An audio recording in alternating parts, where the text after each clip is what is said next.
Hello, I'm Paul from West Country Wanderings, and you join me today on a walk from the lovely South Hams village of Cornworthy towards the creekside village of Tuckenhay.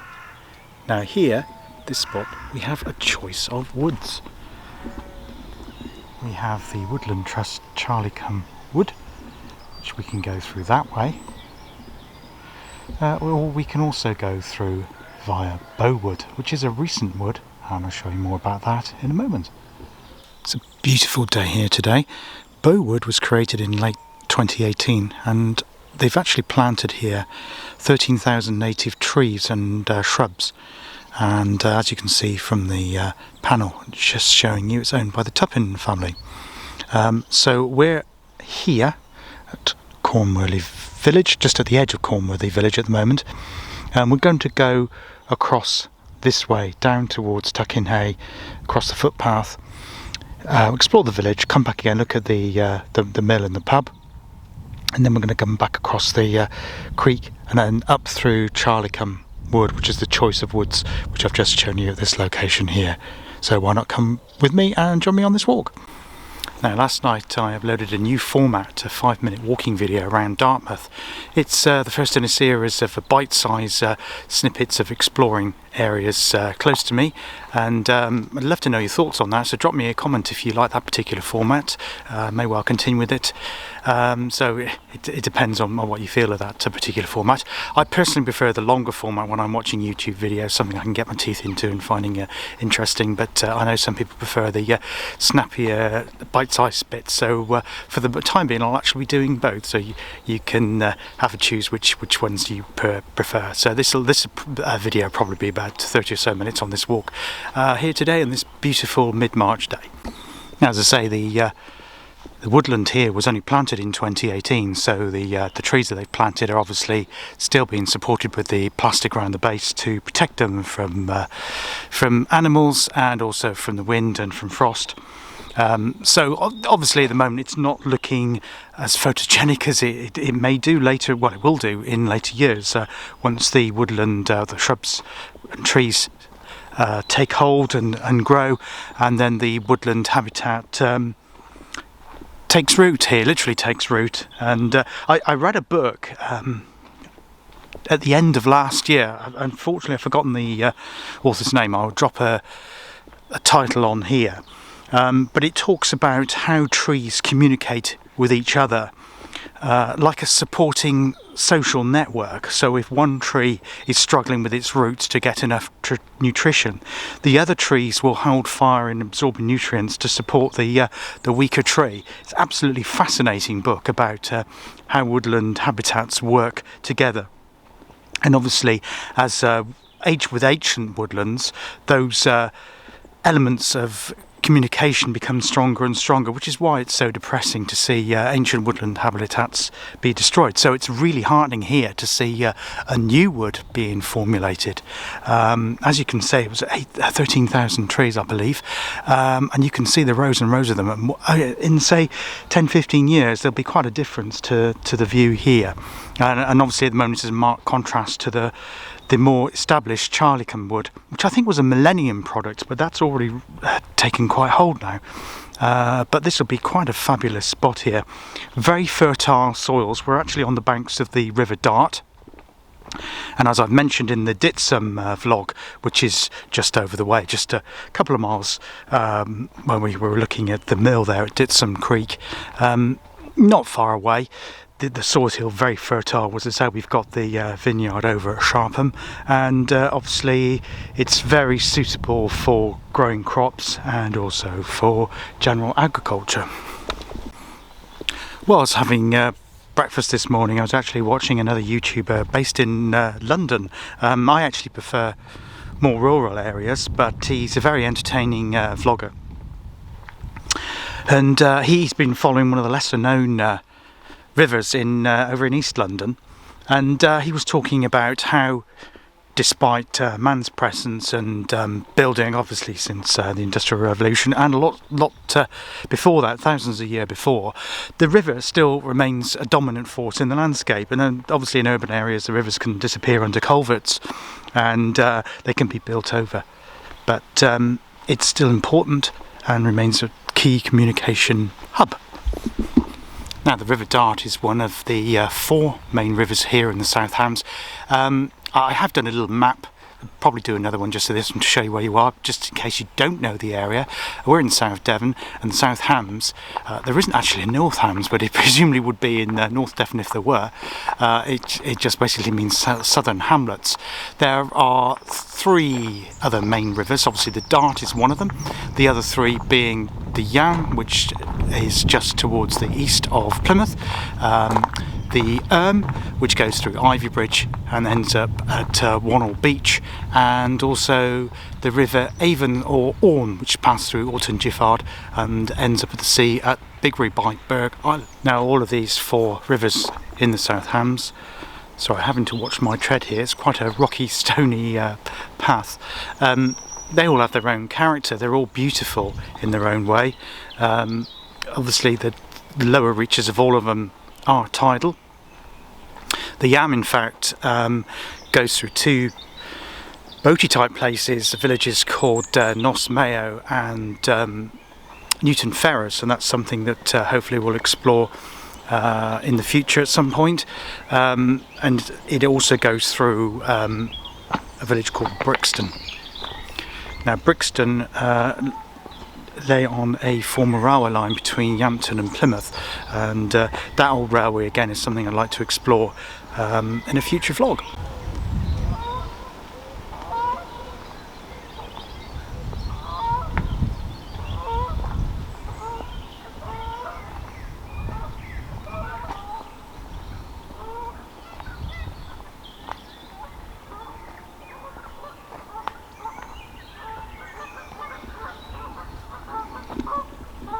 Now here we have a choice of paths.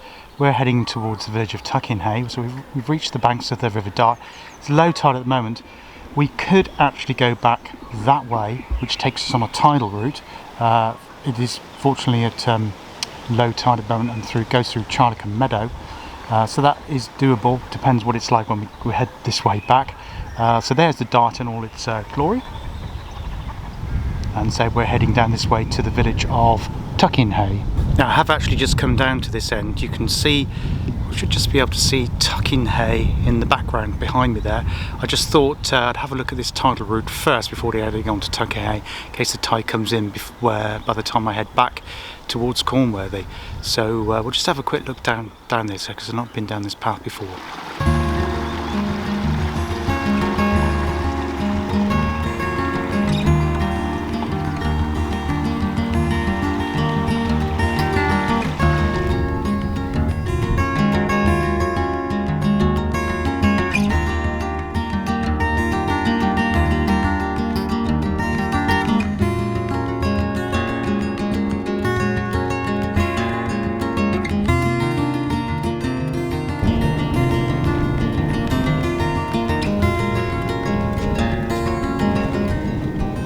Now, one can only imagine Vikings coming up further up here towards the upper reaches of the Dart.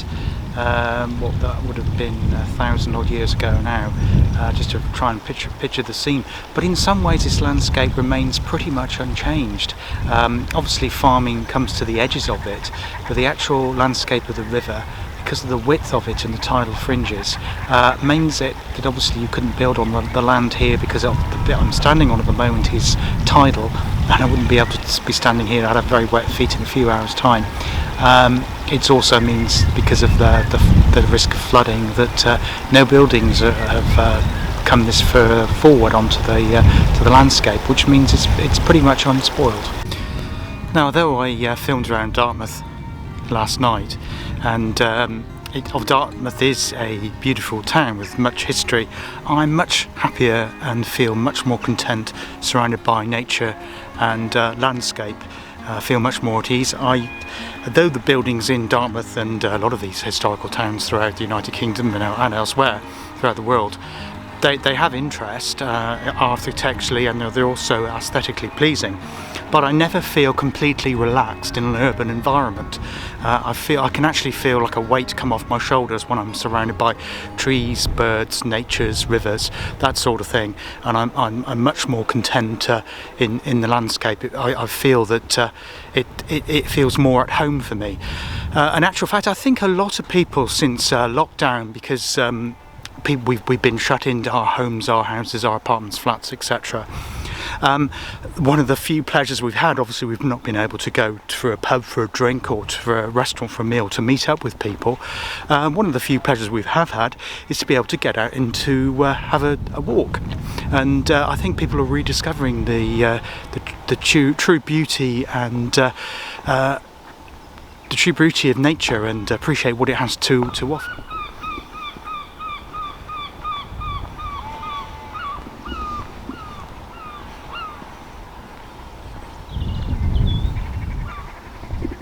Now, one of the things we'll see when we get to Tuckenhay is the Maltster's Arms Inn, which was the former home and restaurant of one Keith Floyd. Some of you may remember that he was a well-known TV chef. He was Gordon Ramsay of his day. He predated a lot of those celebrity chefs like Rick Stein, etc.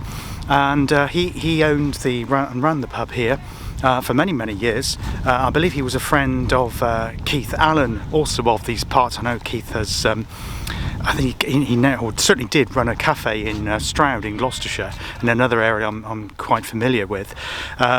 Also Peter Richardson lives in this area, and you know probably where I'm going with this is this the Comic Strip Presents. Several of those Channel 4 comedy films from the 1980s starring Rick Mail, also of this area, and the likes of Dawn French and Jennifer Saunders. A lot of those films were filmed around this area. I know one of the locations they used was Bury Pomeroy Castle, and again that's something I hope to explore in a future vlog.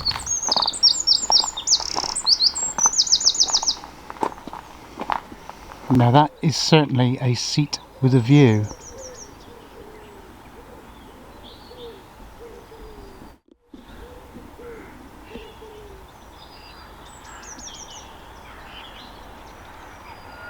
Yes, this was the building I was referring to. It's certainly a substantial, obviously now it's a private property, but it looks like either it was a storage warehouse or a mill of some description. And just looking at the arches underneath them, the main structure of the building, I'm not sure. There's also a very large property just above the village here. I don't know if you can just see that. And certainly that must have some history behind it. And down here there are some cottages which have their own little jetties. Lovely.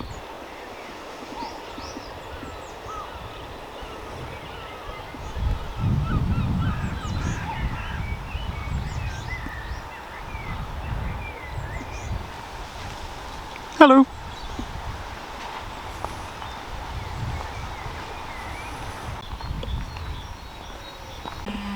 Love this old piece of farm machinery here.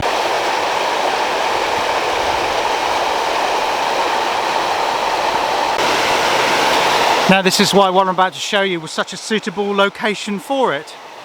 It'll all become clear.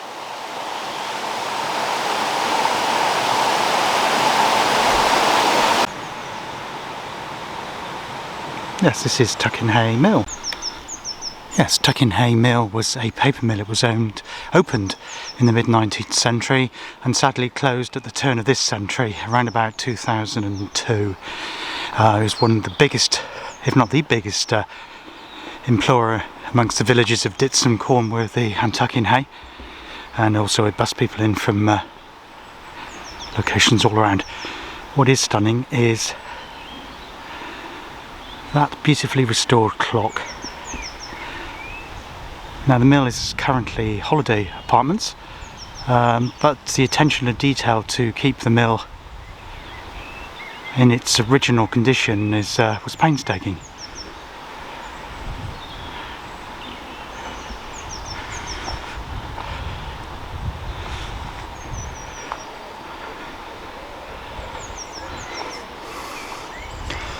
I'm not sure what the purpose of that little arched bridge was there. Maybe a small leat.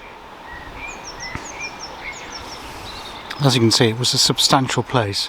Conveniently, there's a map here. So we are currently here, and we have done a walk around that way, and we're going to go back further along the creek, back to the church.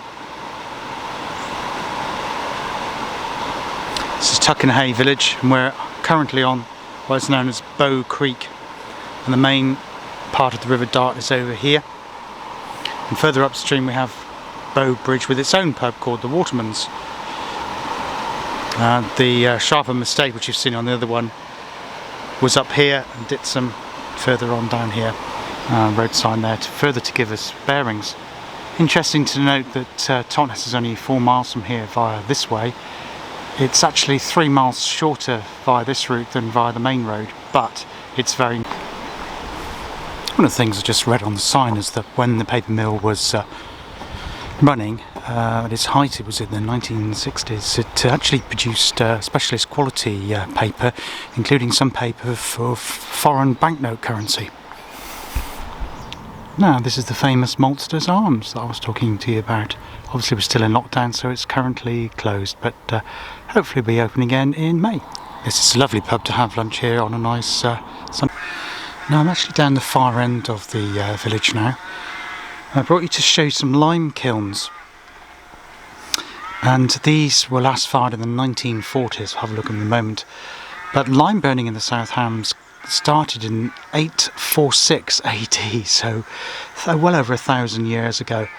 But most of the ones that are still extant are from the early 19th century. Now, realising I'm pointing this out is because it links in with another project I'm working on. I hope to start filming it on Thursday when I finish work. It's to do with Brixham, and I'll keep that bit of a secret, but close to where I work we have one of these lime kilns, but it has an interesting story to tell to do with industry in Brixham, so look out for that one. But yeah, essentially what happened was that they were using the coal from South Wales in the bottom of the burner there, and the limestone came from quarries hereabouts. There was one at Galmpton just outside Brixham and around Torbay, and this kiln here is actually firmly against the rock undercliff to give it a solid support, and it also gave it access to the upper level, which is where they would shovel the limestone into it. They needed to keep it at a balanced, correct temperature to economise on the fuel.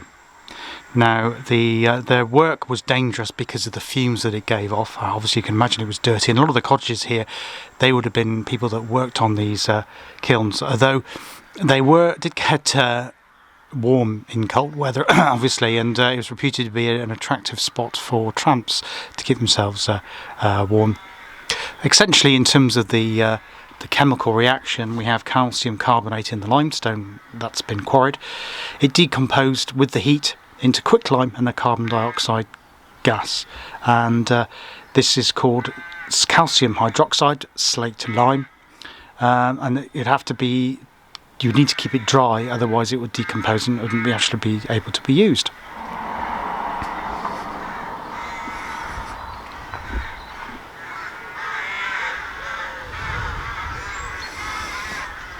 Possible that this location here was also the site of a quarry for the limestone. Now, because we're in low tide at the moment, it's an opportunity to show you this and take advantage of it. It is a low tide stepping stone crossing point across Bow Creek. Just we need to be very careful that the stones aren't too slippy.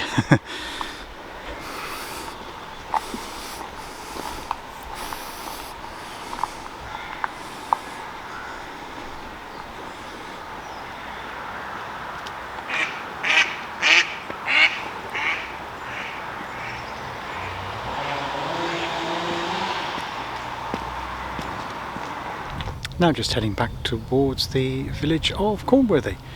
Hope you enjoyed the little tour of Tuckenhay.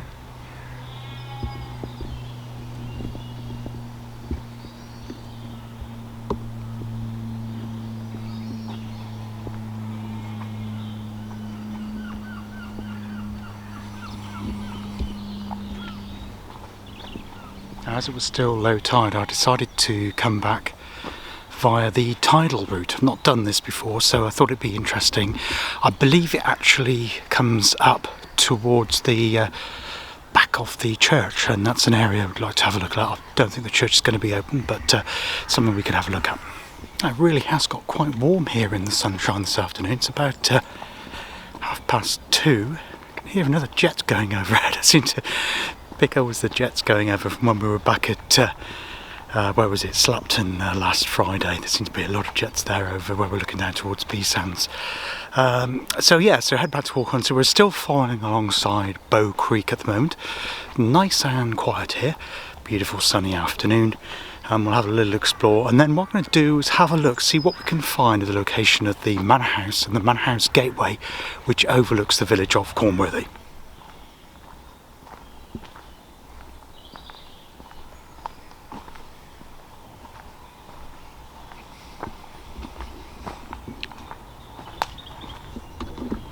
It's still on the footpath, going through some, well, it's a small wood on the path back to Cornwall. Just uncovered this, I think it's an abandoned cottage, maybe a small farmhouse. Certainly nothing industrial mill or anything like that, but just have a quick look.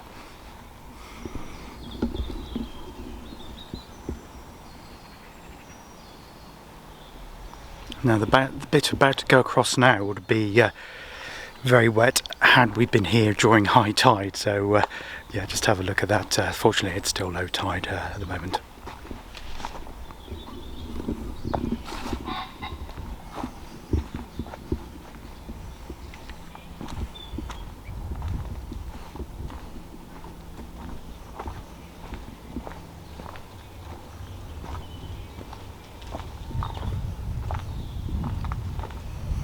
Interesting that little groove's been cut into the rock there on that limestone, limestone ledge or bench.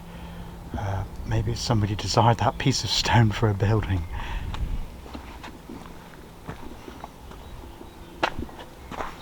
Love this flat piece here, which would make a nice seat. Now we're just looking down towards Bow Creek, towards Ditsom, where I was at the end of Ditsom Creek there, where we explored Ditsom Mill. And in actual fact there was a lime kiln, wasn't there, on the other side of the river. So if you haven't checked out that vlog, have a look at that to give you a feel of what the lovely South Hams village of Ditsom is like. Now, I'm so glad I actually came back the tidal route rather than through the wood. Nothing wrong with Charlie Wood. Perhaps we'll explore that next time, but I think this is more interesting, certainly visually, and with a lot of history to do with the creeks.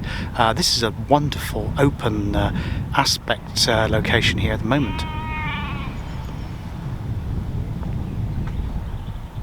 So yeah, one of the things you can see apart from the creek itself, got these beautiful trees just over here, and we've also got some water, well, I wouldn't say trickling into the creek, it's actually going at quite some force. Obviously some stream from further up in the woodland just to the north of this location.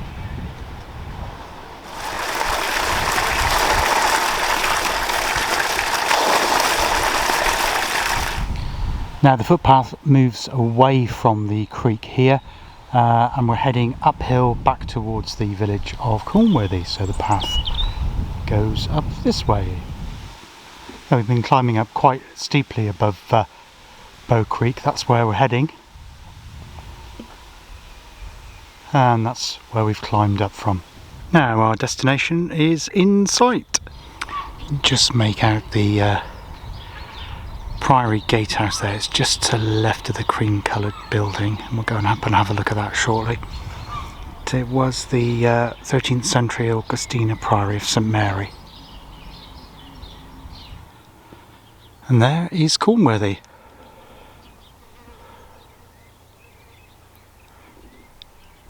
We've just climbed up from there. The reason I've come up here is to have a look at the see what we can see the remains of the Priory Gateway, the Augustine Priory.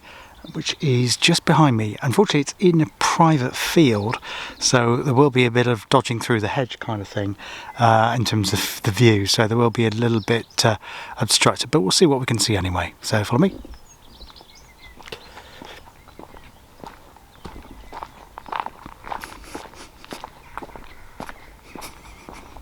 And here it is.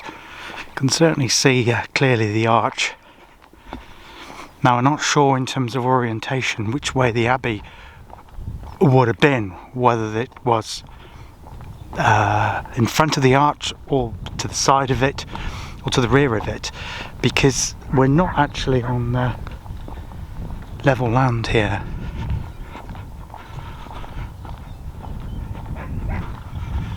There we go, I think that's the best shot I can get for you. The arch is certainly still in a good state of repair. You can actually see a door at the bottom right as well. So there we go. Well, I'm heading back home now. Hope you enjoyed the walk today from Cornworthy to Tuckenhay and back along the Bow Creek there, and had a little bit of explore around the villages as well to give you a bit of history. If you like the kind of videos that I do, exploring the West Country, heritage, nature, walking, countryside, that sort of thing, thinking about giving the channel a subscribe. Obviously I am limited to exploring my immediate local area at the moment because of lockdown, but we will be exploring other areas throughout Devon and Cornwall and into Somerset and Dorset over the coming months. So that's the sort of thing we'll be looking forward to, and look forward to seeing you next time. In the meantime, if you did like it, consider giving a like or a share, subscribe or a comment below. Thanks very much. Cheers. Bye.